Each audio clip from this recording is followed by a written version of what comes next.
राम गोपाल यादव जी, इस संगठन के राष्ट्रीय अध्यक्ष श्री डीपी यादव जी, इस संगठन के संरक्षक माननीय श्री शिवपाल सिंह यादव जी, इस मिशन के संस्थापक सदस्यों में श्री राम कुमार यादव जी, उन्नाव के जिला पंचायत अध्यक्ष, ठाकुर द्वारा मुरादाबाद के पूर्व विधायक श्री अपने विजय सिंह यादव जी, एटा के चेयरमैन श्री राकेश गांधी जी, यहाँ के हमारे सम्मानित विधायक श्री अजय यादव जी, श्री रामपाल यादव जी, धन्यवाद ज्ञापित करता हूँ कि आप लोग इस शुभ घड़ी में यहाँ आए। मंच पर तो सम्मान लेना बड़ा काम है, लेकिन सम्मान तो तब होता है जब आप हैं। आपके वजह से सम्मान है। 10 आदमी होते हैं तो 10 वोल्ट का सम्मान, 100 आदमी होते हैं तो 100 वोल्ट का सम्मान, 1000 आदमी होते हैं तो 1000 वोल्ट का सम्मान, और जब आप 5000 आदमी यहाँ हो तो 5000 वोल्ट का सम्मान होता है। और ये सम्मान देने के नाते मैं आप सब लोगों का हृदय से आभारी हूँ। और आपकी हमारी मुलाकात कराने के लिए डॉक्टर राजेश यादव ने अथक परिश्रम किया, रामनिवास यादव ने, मदन यादव ने, पूरी यदुकुल पुनर्जागरण मिशन की जिला कमेटी, ब्लॉक कमेटी, गांव कमेटी ने रातों दिन एक कर दिया। मैं आपके सामने प्रणाम करता हूं, आपके परिश्रम को नमन करता हूं और डॉक्टर राजेश यादव को बुलाता हूं अपने सामने जहां कहीं भी हो, कि मैं चाहता हूं कि मैं अपने हाथों से इनका स्वागत करूं।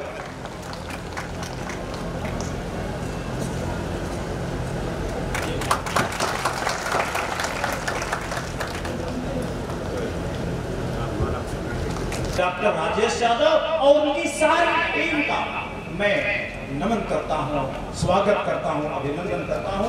अब यदुकुल समाज की सुरक्षा करने के लिए एक भी आदमी तैयार नहीं है।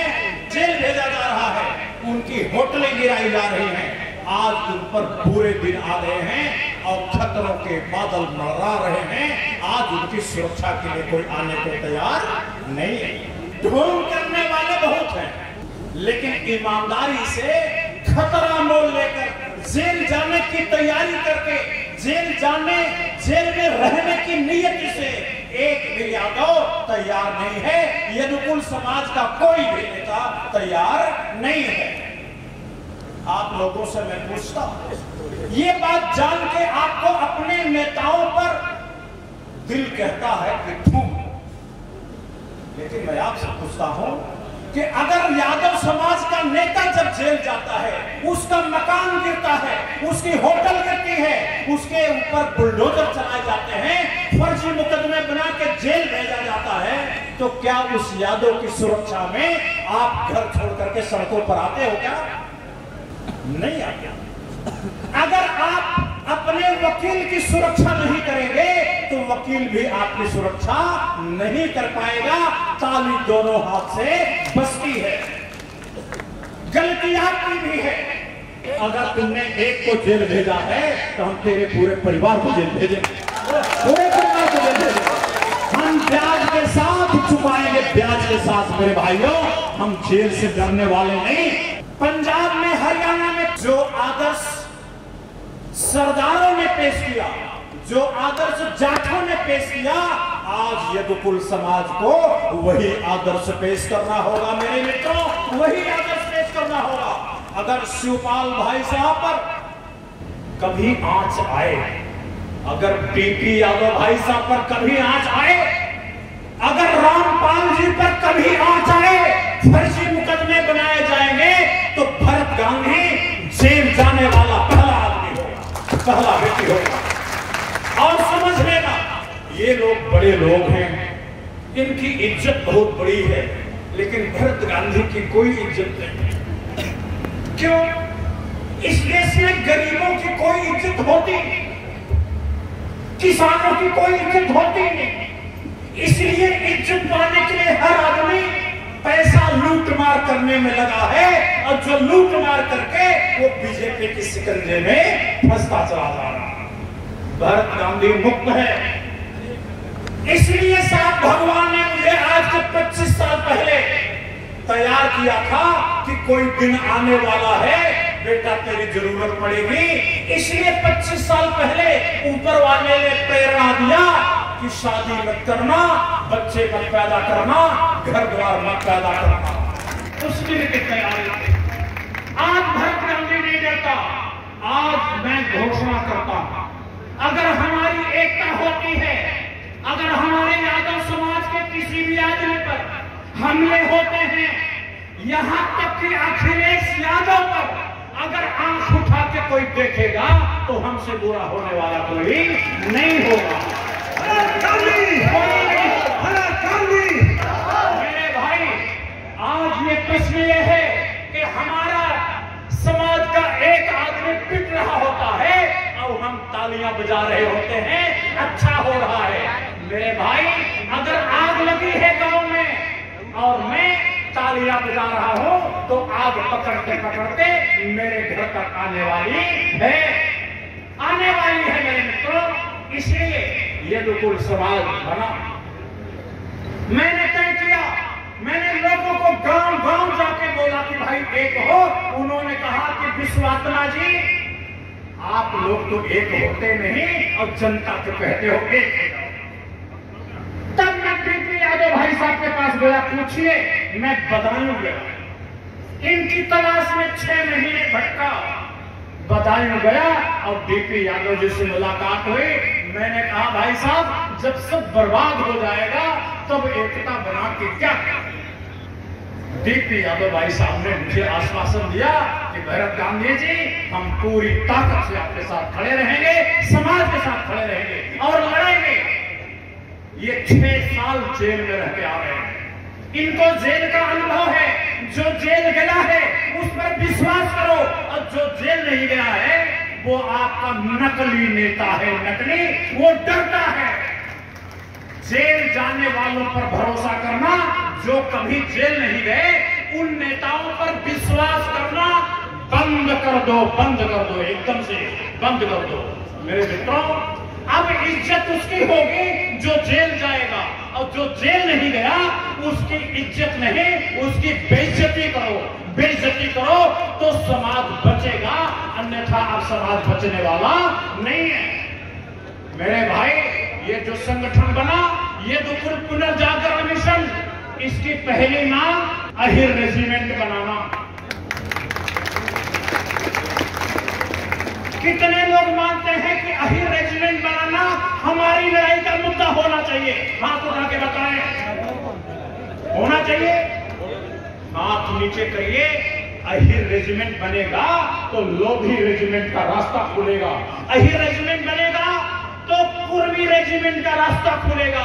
अहिर रेजिमेंट बनेगा तो कश्यप रेजिमेंट और पाल रेजिमेंट का रास्ता खुलेगा। मेरे भाई, इसलिए बड़े भाई का रेजिमेंट पहले बनने दो, इसके बाद छोटे भाइयों का नंबर लगाएंगे। बनने दो, मिलकर लड़ेंगे। दूसरी मांग हमारी ये है कि जातियों की जनगणना हो। आज सरकार कहती है कि हिंदू की गिनती गिनेंगे, मुसलमान की गिनेंगे, लेकिन मुसलमानों में सुन्नी और शिया की नहीं गिनेंगे। शिया की गिनो, सुन्नी की गिनो, कुरैशी की गिनो, ये ऊंची जाति वाले मुसलमानों की गिनो और नीची जाति वाले मुसलमानों की गिनो। अहिरों की गिनती गिनो, कुर्मियों की गिनती गिनो, लोधियों की गिनती गिनो, जिससे हम सत्ता और संपत्ति में जनसंख्या के हिसाब से भागीदारी का दावा कर सके। मेरे भाइयों, इसलिए रामपाल जी ने जो कहा, क्या आप उसके समर्थन में हैं? बहुत अच्छा, हाथ नीचे करिए। मैं तीसरी बात कहता हूं, सरकार रेल बेच रही है, हवाई जहाज बेच रही है, सड़क बेच रही है, सब खत्म हो रहा है, पूरा देश बिक रहा है और अंदाजी खरीद लेंगे। इसलिए रिजर्वेशन अब प्राइवेट कंपनियों में भी लागू किया जाए। प्राइवेट कंपनियों में रिजर्वेशन लागू हो, ये बात मानने वाले कितने हैं? हाथ उठा के हमें बताएं। प्रस्ताव पास? ठीक है। अब एक बात और, कुछ लोग कहते हैं कि मेरी सरकार बनाओ, रोजगार दूंगा, सरकारी नौकरी कर दूंगा। ये जितने लोग ये बात बोलने वाले हैं महा झूठे हैं, झूठे। अगर कोई रोजगार देने की बात नेता करे तो उसका कुर्ता फाड़ने का काम करो कि बेईमान कहीं के, ला रोजगार मुझे भी चाहिए, दे ला रोजगार। रोजगार देने की बात झूठ है। पढ़े लिखे लोगों का काम कंप्यूटर खा गया और अनपढ़ लोगों का काम बुलडोजर, ट्रैक्टर, जेसीबी मशीन खा गई। अब मशीनों की कमाई का 8,000 रुपया हर आदमी के खाते में जा सकता है, लेकिन रोजगार नहीं मिल सकता। अगर वोटरशिप का कानून बन जाए और सभी घरों में जो 18 साल के ऊपर हैं सरकारी नौकरी नहीं मिली है, इनकम टैक्स नहीं देते, अगर उनको 8,000 हर आदमी के खाते में दिया जाए तो ये कानून बनना चाहिए कि नहीं बनना चाहिए भाई? हाथ उठा के बताइए, बनना चाहिए? प्रस्ताव पास। एक बात और, मैं एक बात कहता हूं, ये 8,000 रुपये आएगा कहां से? कारपोरेट टैक्स लगाया जाए। हमारे कपड़े पर टैक्स है, हमारे कागज पर टैक्स है, इस फूल पर टैक्स है, अब तो दही पे टैक्स है, मट्ठा पे टैक्स है, सरसों के तेल पर टैक्स है, आटे पे टैक्स है, लेकिन एक आदमी पर टैक्स नहीं है। मालूम किस पर? अंबानी। अंबानी पे टैक्स नहीं है, अदानी पे टैक्स नहीं है, टाटा पे टैक्स नहीं है, बिरला पे टैक्स नहीं है। कारपोरेट टैक्स लगाया था, बंद कर दिया। मैं कहता हूं सब पे ऊपर टैक्स लगाया, मट्ठा पे दूध पे टैक्स लगा दिया, तो ये अंबानी अडानी पे भी 28% टैक्स लगाओ। कारपोरेट टैक्स लगा के 8,000 रुपया सबके बैंक खाते में डालो। ये तैयार है कि नहीं भाई? कारपोरेट टैक्स लगना चाहिए। एक बात और, क्या अखंड भारत, भारत, पाकिस्तान, नेपाल, भूटान, श्रीलंका, यूरोप के 27 देशों की एक सरकार बन गई, एक संसद बन गई, एक पुलिस बन गई, एक अदालत बन गई, इन सब का एक करेंसी नोट बन गई। लेकिन भारत और पाकिस्तान लड़ते हैं, कहते मैं तेरी छाती पे गोली मार दूंगा, वो कहते तेरी छाती पे। हम भाई भाई थे कल तक। अगर गांधी ने, नेहरू ने गलती किया, देश बांट दिया, तो आज भारतीय जनता पार्टी का प्रधानमंत्री है, मुख्यमंत्री है। आज मैं एक मांग करता हूं, एक फरियाद करता हूं, भारत, पाकिस्तान, नेपाल, भूटान को एक बार फिर से जोड़ दो, एक बार जोड़ दो। जैसे यूरोप के 28 देशों की एक सरकार, एक संसद बन गई, उसी तरह भारत, पाकिस्तान, बांग्लादेश, इन देशों की एक संसद, एक सरकार, एक नोट, एक सेना बना दो। और वो जो सेना से बचा पैसा है 8,000 रुपया में बढ़ा के 15,000 रुपया सबके खाते में डाल दो। ये प्रस्ताव पास करें भाई, अखंड भारत बनना चाहिए। प्रस्ताव पास, हाथ नीचे करिए। एक बात और, ईवीएम बंद किया जाए और बैलेट पेपर से चुनाव कराया जाए। कितने लोग इसके साथ में हैं? ईवीएम बंद किया जाए। हाँ भाई, फोटो पत्रकार भाई फोटो खींच लो, ये मत कहना कि विश्वात्मा ने कहा। ये देखो पब्लिक मांग रही है, ईवीएम बंद किया जाए कि नहीं? फोटो खिंचवा लो सब, हाथ उठा फोटो खिंचवा। ईवीएम बंद किया जाए कि नहीं? ईवीएम बंद किया जाए कि नहीं? किया जाए। हाथ नीचे करिए। ये यदुकुल पुनर्जागरण मिशन की लड़ाई है। जब तक ईवीएम बंद नहीं होगा तब तक यदुकुल पुनर्जागरण मिशन अपना काम करना बंद नहीं करेगा। मेरे मित्रों, एक बात और, जो अभी हमारे उन्नाव के जिला पंचायत अध्यक्ष श्री राम कुमार यादव बोल रहे थे कि अग्निवीर योजना रद्द किया जाए और जितने युवक बच्चे आर्मी में भर्ती होना चाहते हैं, इनको 40 साल तक के लिए आर्मी में भर्ती किया जाए।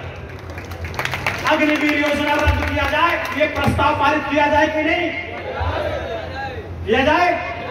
बहुत बढ़िया भाई, प्रस्ताव पारित। ये जो बड़ी बड़ी कंपनियां हैं, ये प्रधानमंत्री को जेब में डाल लेती हैं, मुख्यमंत्री को नीचे की जेब में। यहाँ कंपनियों का राज चल रहा है, नेता का, एमपी, एमएलए, मुख्यमंत्री, प्रधानमंत्री का राज नहीं चल रहा। इस भ्रम में मत रहना। और ये दो कंपनियां राष्ट्रीयकरण करना चाहिए और इनके कर्मचारियों को सरकारी कर्मचारी घोषित कर देना चाहिए। एक बात और, कन्या विवाह धन योजना बंद कर दिया। लड़कियों की शादी में पैसा देती थी सरकार, वो बंद कर दिया, उसे फिर से चालू किया जाए। ये प्रस्ताव पारित किया जाए कि नहीं? ठीक है। अगली दो बात और, बिजली का जो सरकार मीटर लगा रही है, ये बिजली की मीटर उतरवाए जाए। ये बिजली के मीटर उतरवाए जाए। ये डबल रेट दे रहे हैं, डबल। कितने लोग चाहते हैं कि बिजली के मीटर उतरवा दिए जाए?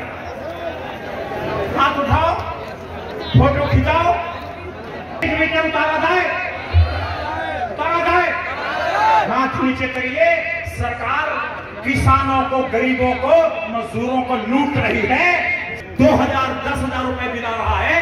मैं कहता हूं कि या तो बिजली के मीटर उतरवा दिए जाएं, पुराने मीटर लगा दिए जाएं, और नहीं किए जाए तो 100 में 75 रुपया उत्तर प्रदेश की सरकार दे और 25 रुपया मेरा किसान देने को तैयार है।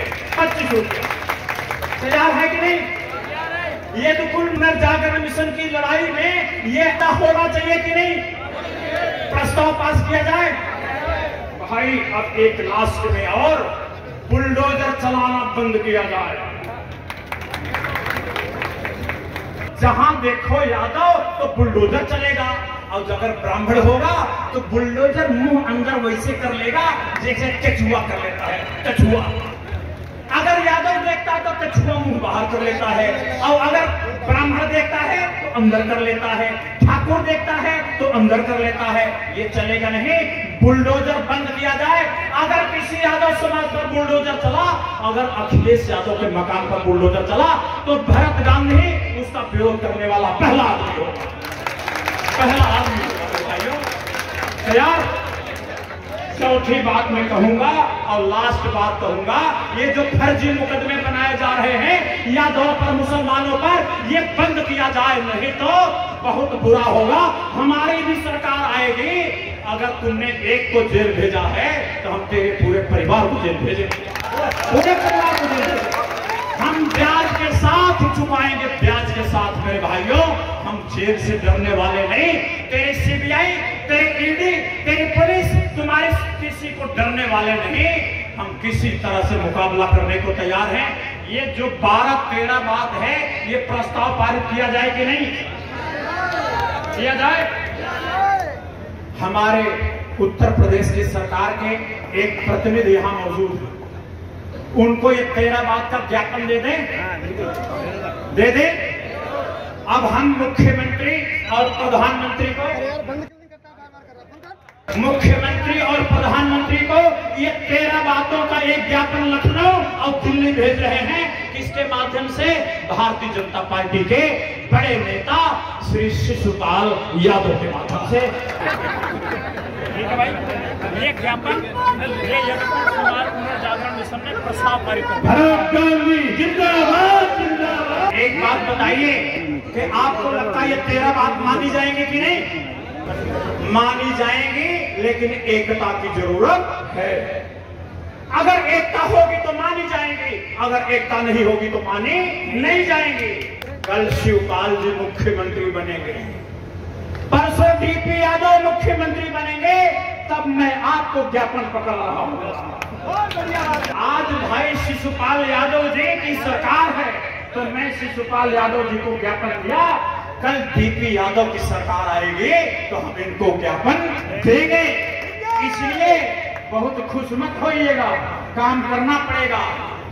आज किसान भाई के घर में दूध पैदा होता है, लेकिन चाय नहीं बनती, क्योंकि सारा दूध बेच दिया जाता है। ये जो डेयरी का लोन है, डेयरी का लोन, ये डेयरी का लोन पटाने के चक्कर में अपने बच्चे दूध नहीं पीते। हमारा किसान दूध नहीं पीता, वो भैंस का गोबर तो सूंघता है, दूध दूधता है, लेकिन दूध पीने को नहीं मिलता। इतनी बुरी हालत में हमारा किसान जी रहा। जो किसान दाल पैदा करता है, वो अरहर की दाल नहीं खाता, 2 किलो पानी में 50 ग्राम दाल डालता है, और 1 किलो दाल 2.5 महीने चलाता है। ये हमारे किसान की जिंदगी की हकीकत है मेरे भाई। चाय दाल, बच्चे तरसते रहते हैं कि मेहमान आएगा तो दाल खाने को मिलेगी, मेहमान आएगा तो चाय पीने को मिलेगी, लेकिन मेहमान आता है दाल मेहमान खाता है। अब बच्चे टुकुर टुकुर टुकुर टुकुर देखते रहते हैं। ये तब जब 80% अनाज सड़ा दिया जाता है मेरे भाइयों। अनाज की कमी नहीं, कपड़े की कमी नहीं, सीमेंट की कमी नहीं, बालू की कमी नहीं, दुनिया में किसी चीज की कमी नहीं। लेकिन हमारे नेता ये मानते हैं कि जनता जब तक गरीब बनी रहेगी तभी तक मेरी भेड़ बने रहेगी। इसलिए हर प्रधानमंत्री, हर मुख्यमंत्री जनता को भेड़ बनाकर रखना चाहता। इसलिए ये विद्रोह नेताओं के खिलाफ होगा। नेताओं और जनता में लड़ाई होने वाली है मेरे भाई। बेरोजगारी के नाम पर हमें 80,000 रुपया हर महीने हमारे परिवार के खाते में भेज दो, हमें तुमसे नौकरी नहीं चाहिए। और सूखा पड़ा है, धान सूख गए, 12 13 बार धान में पानी देना पड़ा। एक बीघा खेत में 150 रुपया बिगड़ जाता है पानी चलवाओ तो। आज किसान रो रहा है कि जितना लागत चली गई पैदा नहीं होने वाली, अब क्या करे, सूखा पड़ गया। मैं एक ज्ञापन और देता हूं भाई शिशुपाल जी कि सारे किसानों को, एटा के सभी किसानों को यहाँ सूखाग्रस्त जिला घोषित किया जाए और 1 बीघे पे 5,000 रुपया क्षतिपूर्ति उनके खाते में डाला जाए। ये भी एक ज्ञापन। और मैं अंत में एक बात और कह देता हूं, हम चले जाएंगे तो ये आरोप लगेगा कि गांधी जी का ये जो टेंट लगाने का, मंच लगाने का, माइक लगाने का पैसा बीजेपी ने दिया होगा। आरोप लगेगा कि नहीं? मैं आपको बता दूं कि इस कार्यक्रम में 3.5 लाख रुपए खर्च हुए हैं।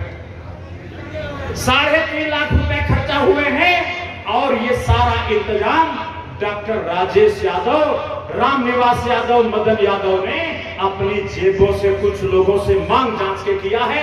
इन्होंने कहा कि सर ये 1,35,000 का जिला पंचायत का बुकिंग है, ये दिलवा दो सेंट्रल कमेटी से तो बहुत कृपा होगी। हमारी सेंट्रल कमेटी ने 1 पैसा एटा के कार्यक्रम के लिए नहीं दिया है। मंच पर सब बैठे हैं, पूछ लीजिए, 1 पैसा नहीं दिया। एटा वालों ने इंतजाम किया। जब इन्होंने कहा राजेश ने, तब मैंने कुंवर देवेंद्र सिंह यादव को फोन किया।